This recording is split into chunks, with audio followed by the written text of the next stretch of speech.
Welcome back to another episode of Beyond the Billboard, powered by OneScreen. I am Charlie Riley, head of marketing at OneScreen. I'm here joined by my co-host, Greg Wise, one of the co-founders of OneScreen and the chief commercial officer. And we're thrilled to talk to Jonathan Bland. Excited to hear a little bit about from what he's seen on the agency side, working with a lot of B2B SaaS brands. And we had some good conversation before just about short-term versus long-term expectations for marketers. So we'll jump right in. Jonathan, co-founder of OmniLab Consulting, coming up on your 5th year anniversary. So do you mind just giving the listeners a little bit about what you do at OmniLab? It's crazy when you say 5th year anniversary. It doesn't feel that long, but yeah, I guess it has been almost 5 years technically.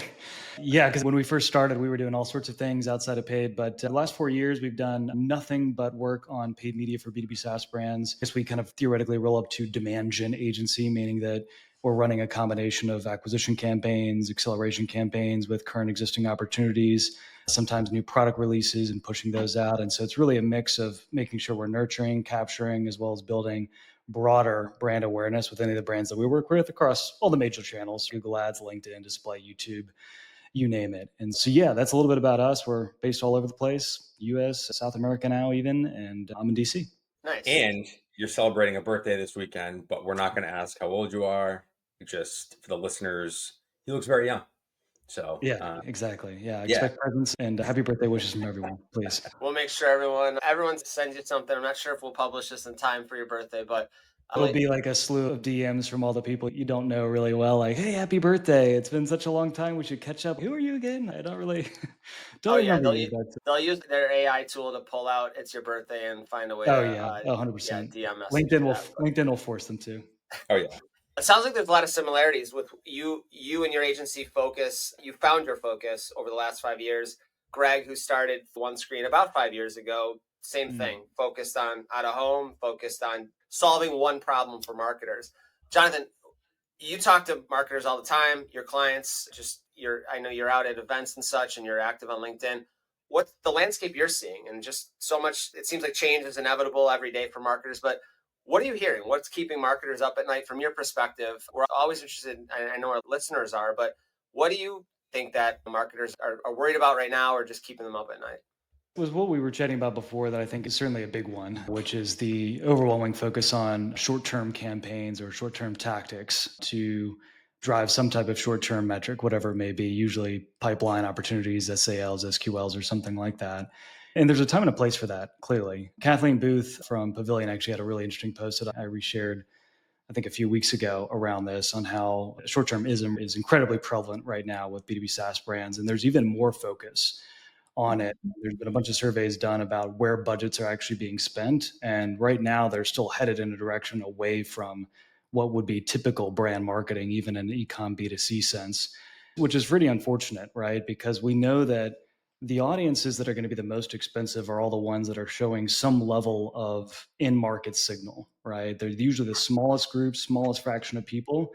And so naturally, they're going to be really expensive to reach because everyone wants those same people. And so like third-party intent providers, signal-based data, retargeting audiences, all those things is where so much budget is getting piled into with all these direct response offers. And everyone's forgetting the point that there are a ton of people that are just out of market. They're just not ready to buy. And it doesn't matter. If you had just bought HubSpot, for example, you guys just invested in HubSpot on this OneScreen, it doesn't matter how many HubSpot or Salesforce or other CRM ads, you're not going to buy again because you just made an investment in that product category. Now, you may reevaluate that after a year or two or maybe 3 years of time, but you're not likely going to be responsive to anything that's direct response. And so that's why it's so important to build up mental availability over the long run. And there's a whole bunch of data from this. I don't know if you guys follow the Ehrenberg Bass Institute. I had actually John Dawes on the podcast a handful of weeks ago, but he's one of the professors there that coined that rule that you probably hear all the time on LinkedIn, which is the 95-5 rule, which is really more a heuristic at the end of the day. It's not a rule, and it's based off of that exact thing. And it's looking at inter-purchase time periods to understand, hey, how often do people buy X product category? And then it's looking at other things like sales cycle length to try to figure out some type of forecasting ability so that we can really size up that how many actual accounts are in market versus out of market. And the basic rule states that 5% are in market versus 95 out of market. And so that's where you just got to ask yourself, like, why are we spending so much money on capturing people that are in market when it's the smallest fraction of the entire audience. So I'll stop myself there, but just some thoughts off the cuff. I know Winter just did some research on that consideration data set Oh, and yeah. how buyers, they usually or typically will go with somebody that's already been a brand that's already been in their consideration, like one of their top 1, 2 brands, maybe 3. So that brand investment over time, that, like you said, that 95% that's not in market, they need to know who you are so that when they are in market, you are in those 1, 2, 3 slots so that you do have a shot at getting picked. And there's a lot of great research out there for marketers, and it's tough for everyone to figure that out. Jonathan, even Charlie, for you too, and we talk about this all the time, every day, really, which is why now? Like, why is this topic so prevalent now?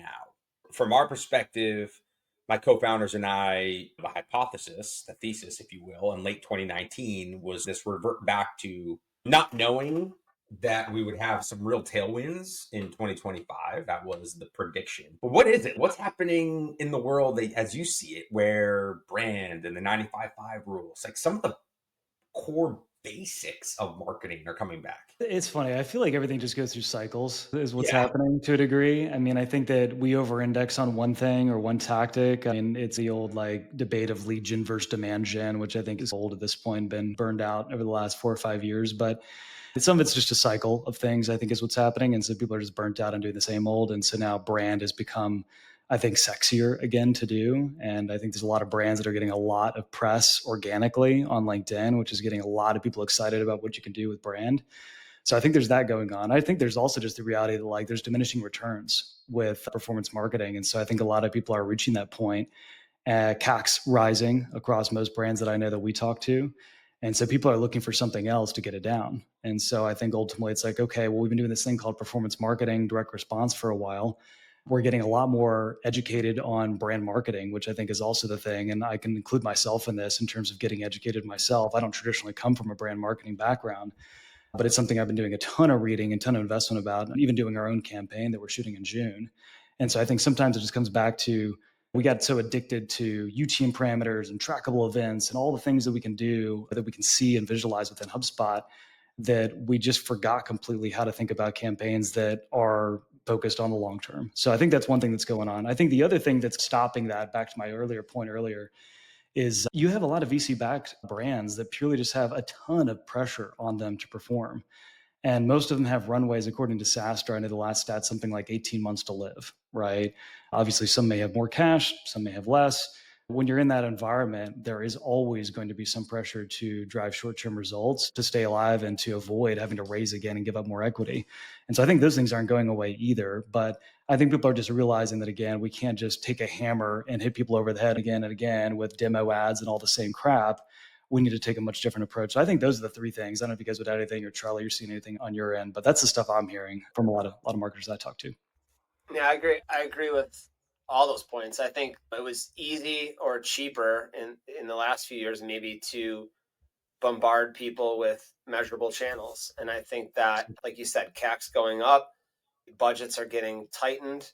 And I think we got away from building trust. And I think organic or community marketing or social thought leadership, whatever you want to tag that, that's given a chance to bring trust back into the world, and from a marketing standpoint, because people can start to see through the same like lack of creative over and over again. And I think that's given brand a seat back at the table alongside the measurable digital channels. It's a seat at the table. And Jonathan, I want to get your take on, like, tactically speaking, how you think about brand. And you talked about the pressures, B2B, high growth tech startups, whatever it is. But even on the B2C side, D2C side, it's hard for investors or the C-suite to commit to something or spend dollars on something that doesn't have immediate return. It's almost frightening. And the company wasn't invested in based on any long-term return, if that makes sense. Meaning they're invested with certain unit economics that could be backed into a marketing strategy. That's hard. I don't think that marketers have to be convinced of this. It's everyone else. It's the board. It's the people who cut the check. So it's like and I don't have an answer to this, but Charlie and I talk about this all the time. And we talk about it with folks with brands that are doing out of home for the first time. Yeah. Help One Screen, help us sell this through because we know it's not going to be a DR channel. Yeah. I'm curious your thoughts on this, Jonathan, but to add to that, I think it's understanding the marketing maturity within an organization. And that's your job as the internal marketer to assess, what does the board understand about marketing? What's their definition of brand? What's your product team's definition of brand marketing? What's your sales team? How do they view a long-term investment versus maybe a short-term ad channel? And I think, you have to look at a lot of factors. Like, what's the sales cycle? What's the buying committee? Do you need to talk to 30 different people? Yeah, you're not going to probably close a deal in 30 days. So as a marketer, you need to understand the maturity of marketing in general within your organization and adjust how you communicate. It's internal marketing, how you communicate that, or how you pitch maybe different ideas, and make sure that you're talking their language the same way that you as a marketer need to speak the way that your buyer talks. You need to help speak the way internally that someone on a finance team or your CEO or your sales team is going to understand how a brand campaign is going to invest in a long term and really help them out. It might take 6 months versus 2 months, but the reality of life is that you're going to close better deals if that's the case. And I think it comes down to just understanding that a little bit more. Yeah. Yeah, I agree. I think it is tough. We all know the short term and long term is important. So you don't just say, let's do a bunch of brand marketing stuff that theoretically could take a lot longer to see returns. So I don't think anyone's going to be that silly. And then I think you've got the earlier stage SaaS brands that inevitably are going to have to focus a little bit more of their budget in terms of percentage on performance marketing to, prove it out in quotations, before they can really get bigger budgets to actually invest more in the long term. So I think those things just are natural things that need to happen, but it doesn't mean that you can't invest a portion of your budget or even things that are very low budget types of activities. And interestingly, you just made me think of something. We've got a client right now named Luminous, and one of their most successful campaigns in terms of direct response is nothing like a direct response campaign that you would typically think about. It's pure brand marketing. It's actors on a set delivering a message in a really entertaining way, aligning with the product category that the brand is operating in, as well as the triggers and pain points a lot of e-com brands feel. Again, this is a B2B SaaS brand selling to e-com for reference. They do inventory and order management. And this campaign is one of the most successful campaigns from a direct response perspective in the short term, which is so interesting. And I think sometimes we make it so binary where it's like brand marketing lives here, always long term, and then short term performance marketing campaigns are always going to be things this quarter, this month, or whatever it may be. But there's so much overlap with these. It's not like you can go on LinkedIn or Meta and whip up a cold audience, cold in quotations, and assume that everyone in that audience has never heard of your brand, isn't in market, or whatever it may be. Like, you're going to be hitting people that are in market and out of market at the same time. But the hilarious thing is that you don't have to necessarily ask for a demo to drive demos. I don't know why we're so hung up on the idea that we've got to have the CTA get a demo, or we've got to reach out and ask for a demo in order to drive demos. And even ourselves, like OmniLab, we have never once run a direct response incentive campaign, conversation ad campaign, or done outbound email. And maybe that's worked for us right now. Maybe we're going to have to do something like that in the future. But every single person that's come in has come in via just content, our understanding of the way we see the world, how we think about operating paid, et cetera. And so I think that, anyway, those things are really important to keep in mind when you're thinking about short-term, long-term. It's interesting. It's challenging, no doubt. But 100%. Curious, and Jonathan, we've talked about this because you've been open about some of the stuff you guys are doing for your company, your brand. What are some of those things, and what are some of the levels that you think are related to brand? Because first of all, brand means many different things. It doesn't just mean out of home and broadcast. So there are different levels. How do you see it? I think really simply, you can make this really complicated, but brand ultimately, it's every touch point you have with a customer at the end of the day, right? Everything's going to affect brand in some way. And what I say online organically in a comment on one of Charlie's posts, to me, is a touch point and interaction with Charlie. And Charlie's going to have an impression of me, my personal brand, and maybe our company just from that comment. Now, maybe each comment or each type of post is going to have a different level of response, but all those touch points add up to brand, the perception that people have of you. And so I think that brand can be anything and everything. It doesn't have to be one type of tactic or one type of specific thing, or someone giving Sendosa, for example, does lots of campaigns where they partner with influencers, they send them a gift that's really personalized and they repost it online. And one could say that's a great brand activity. You're getting someone with a shared audience of people. You're doing something kind and generous and giving them something. You're also showing off a little bit of the product and how it works and getting people excited about maybe doing something like that in terms of a gifting campaign. And so you can say that is another brand touch point of all the different people that see that type of thing.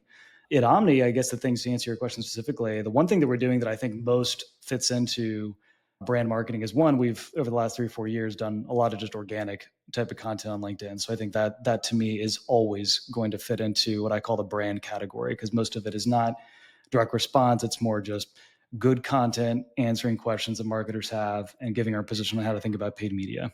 Then there's a brand marketing campaign that we're actually running with actors and everything on a set. So we're going to go up to Toronto in June, I think the first week or second week of June. And we're basically going to focus everything on making sure that people understand what category OmniLab ultimately is in.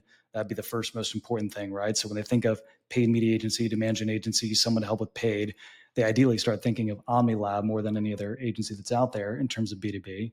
And then they start associating us with the specific pain points that they feel like, hey, I've got a lead quality problem. Hey, I missed my pipeline goals. Hey, my targeting was off. It was way too broad. I wasn't focused on the right people. Like, we want to make sure that OmniLab's being thought of in those moments when they think about triggering us. And so for us, that's a campaign that, I hope it's successful. I mean, if it's a complete failure, that'll be interesting to talk about as well. But I think some of the videos will probably hit and be pretty good and hopefully some pretty funny. So that's really one thing. But yeah, to answer your question, I think brand is, again, every touch point you have with an audience. I don't think it's like one big thing. And I think you only have so much control over it too, right? Ultimately, the market is going to have a perception of your brand. And I think you can definitely write down some of the things you use in terms of tone, language, and all these other things. But it's very hard as you grow as a company to have everyone singing the same sheet of music. And so all those brand touch points are going to add up to what people think about your brand. So I don't know, you think differently about that, or how do you guys think about it? I don't know why you said you're not a brand marketer, because that, like you doesn't feel like it traditionally. Well, like you said before, I think there's, people almost feel like they have to be in one camp or the other. And I think it's blending more. I think the overarching theme you talked about is building trust. And your examples there are how the organic education you provide to marketers, they may not be an OmniLab customer yet, but you've built trust over the years for them to say, this person, I may not even know him, but he knows what he's talking about when it comes to paid media. I'm going to take some ideas from that. And when it's time, I will reach out to that person. And so if you're not doing a demand gen campaign, but if you were, that person's going to be more apt to respond to that because you've put the brand work in beforehand. It's like, exactly. I love the iceberg analogy for everything, but like all the brand stuff is under the iceberg, and it's, what's showing under the water you don't see. And it's all those accumulations of activities that add up. And it's maybe that one time that the timing's right, you can make an assumption. Sometimes you hit it where it's like that demand campaign, you got them at the right exact time where they are feeling that pain. They trust you because they've seen you and they remember what you've told them you're really good at. I think more and more teams are starting to figure out that they need to have a foot in both of those camps. And I think hopefully the finance teams who are looking at brand as maybe an investment, not as a sunk cost, and the boards who are understanding that there should be, and it's been proven that there should be a combination of short-term investment from a demand gen standpoint and a long-term brand investment. That's the right way to attract customers when they are ready. And I think you hit on that before. You mentioned something, just to say one other thing that I think is really important, which is that most channels don't operate in isolation when it's B2B. We all know there's data from Dream Data, Hockey Stack, many other attribution tools of the trackable touch points that one can see. And we all know that it's not like one day no one heard of your brand before, all of a sudden sees one thing from you and then says, yippee, I'm interested. It certainly can happen, but usually it's always the accumulation of multiple things, like you said. And so I think that's such an important consideration, because organic on LinkedIn can support the paid efforts and make paid more efficient, whether it be on Google or whether it be on any other channel for that matter. And so I think that's a thing that I think is so easy to do. I think it's the attribution bias, attribution error bias, I want to say, where we just attribute everything to this one event, this one channel, this one program, when it's likely that there were multiple things affecting the outcome of what drove that result. And so once you start thinking about that way, then you can think about it a little more holistically versus what did this one specific thing do over here versus this other specific thing over here? And let's compare them. People do this all the time with LinkedIn ads and Google ads, but they're literally, you can't compare them. They're totally different. You don't come to LinkedIn thinking, I want to look up OOH providers or platforms and type that into the search bar. You're there to waste time, hang out with friends, learn something new, read something, create some content. You just got to think about the intent of the channel. And so, anyway, what you said is, I think, a really astute point, and a lot of people need to remember that. The intent of the channel is really interesting statement. Yeah. By the way, the intent of the channel. I'm just internalizing that, but I think that makes a ton of sense. It's like where you're going to seek information relative to where you are in the consideration cycle. Exactly. Yeah. Again, I think the easiest example that I always use with people, because again, you'll get people that usually have worked with a lot of B2B SaaS brands that may have come from historically spending a lot of their budget on Google Ads. Nearly all B2B SaaS brands are indexing the vast majority, or 50% plus, on Google Ads or Bing, most of them. Occasionally you'll see it flipped, but very rarely. Usually people are maxing out there. And so I think that once you compare the two and say, oh, wait a minute, someone's going into Google and typing in something. And again, I'm talking about high intent search terms, not informational keywords, but they're typing in cybersecurity software, or they're typing in some type of capability based on the jobs to be done framework. Like we worked with a client for a while named Turtle. Interactive PDF was one of the best performing keywords in the account. It was one of the jobs that the buyer wanted to do. They wanted to make their PDFs interactive. And so it was one of the keywords that was ultimately successful for them. And of course, add lots of conversions downstream.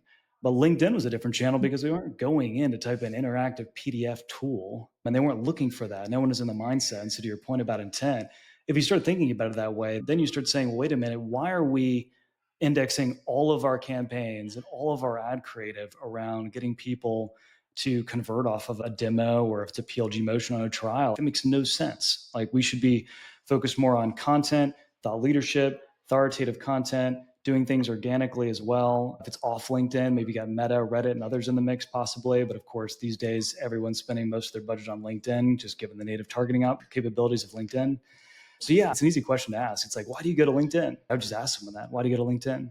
And no one's gonna come back and say, yeah, I was in market looking for something. That never happens. So it changes the way you measure the channel is the bottom line. It's interesting in how we work with clients, because the intent for out of home is sometimes to complement the digital spend, because like we see working with them, that brand is going to see an organic search lift in the markets that out of home runs, because we're reminding them, like we have maybe a smaller canvas to tell the full story, but if they're doing the job the right way, we're pushing them to a place where they can go learn more. And I think it's almost maybe similar, like your example there's really spot on. Say that someone goes to Google, a marketer might go to Google looking for, how do I create the best conference experience? They're not going to maybe search for out of home ads that are on the way from the airport to a major conference. They're probably not going to search for that term, but like to think about how we show up maybe for someone who wants to show up outside of a conference or do ambush marketing outside of a conference. Like that's right. Their intent there is very different than on LinkedIn. We would show an example of a brand dominating a conference when maybe they're not spending a ton on the actual booth, for example. So I love that. That's a great way to think about that, Jonathan. I like that. It's a good point. Yeah, you guys did something with, I think, was it Storylane that you did some work with, or there was another brand that you did a really cool truck campaign with or something like that, if I remember correctly, outside of Exit 5's last event that they did in wherever it was, Vermont. And I thought that was great. I don't know who, it was Storylane, right? I'm not making that up? Yeah. For someone? Yeah, good memory. I thought that was a legit, like, good share, and it was really cool how you guys did it. And I think even Storylane reshared it, and I saw some other people talking about it as well. But that's a perfect thing on LinkedIn where like you're not saying, hey, sign up for a demo and come in and take a look at one screen. You're saying, hey, look at what we did in this example. Here's a cool brand. And it doesn't have to be like a picture perfect case study or anything like that. But I think any marketer is kind of trying to figure out how they want to best run an event. And so next time they think about doing one, they might consider having something like that, doing a truck billboard or something else that's creative. I saw something else very interesting. I don't know if you guys do this type of thing, but sidewalk art. There's some people that have been power washing stencils on dirty sidewalks in LA as ads, which I thought was so incredibly creative. But anyway, I digress. I'm getting sidetracked. No, home comes in so many shapes and sizes. Very and cool. stencils, whether it's vinyl or it's chalk, all of which is literally classified as out of home. Love that. We just did a stencil campaign in Chicago for a Yeah. conference at McCormick Place. Oh, very- Yeah, amongst also like we did wild postings for the client. Yeah, they're basically everywhere, and it was like it's a guerrilla tactic, and it's awesome. And we yeah. do it. Love it. Love it. Yeah, no. I like the campaign. That was great. So I think there's a lot of Awesome. learning from it. But I think the point is on LinkedIn, that's the type of content that I think Totally. people want to consume, not just, there may be a market of people that are in market for one screen where there's a demo ad floating around somewhere. But most are going to want to hear like, hey, what's a cool campaign you guys have done before? How did you do it? How did you set it up? How much did you spend? How did you figure out the creative? I mean, the whole process itself Yeah. would be interesting because I think also too, in your space, I would imagine you guys run across a lot of brands that have never done OH, or maybe they haven't done it in a while. And so I think everyone's looking to understand how would we approach this if we were to do it. And I think that's the type of content that ultimately I know I'd want to consume is how did someone else do it? How to think about it, creative, you name it, A to Z. You nailed it. And that is honestly, that is the core of why we exist. It was that prediction, the hypothesis, if you will, that all of the marketers, like that, the performance only marketers are going to have to do something else. They weren't used to doing it. They never bought a billboard. They were probably like laughing at billboards back in the day. Now it's, Yeah. oh shit, like this actually could be something, but how do we do it? Jonathan, this has been awesome. And people should follow you. You have awesome content on LinkedIn. I really enjoy following you. Everyone should follow you. And how should folks find you? Easiest place, LinkedIn, is where I spend nearly most of my time in terms of socials. Jonathan Bland, look me up. OmniLab, I think I should be the only one that comes up, I think, around that, hopefully. But yeah, it's easiest place. DM me if you got questions or anything like that. Happy to jam about paid, demand gen, marketing, you name it. And then I'm also, of course, going to be doing a lot of content as this brand marketing campaign comes together in terms of what we did, how we did it, learnings. We'll have some pictures and stuff from the shoot and some fun stuff like that. So yeah, that should be interesting. And flood his inbox with happy birthday messages. Yeah, exactly. Hopefully not too many. Hopefully from people I know only. Yes. But one can hope. As So, long as the intent for the right channel is there, I think hell that's a yeah, great takeaway. So, exactly. Jonathan, this was great, man. Thanks for joining us. Some great thoughts for in-house marketers and other agencies. Thanks again, and we're excited. We'll be looking for your own campaign and the behind the scenes of that as well. Awesome. Love it, guys. Yeah, thanks for having me. Thanks for joining, and we'll look forward to seeing you on the next Beyond the Billboard episode. Thanks.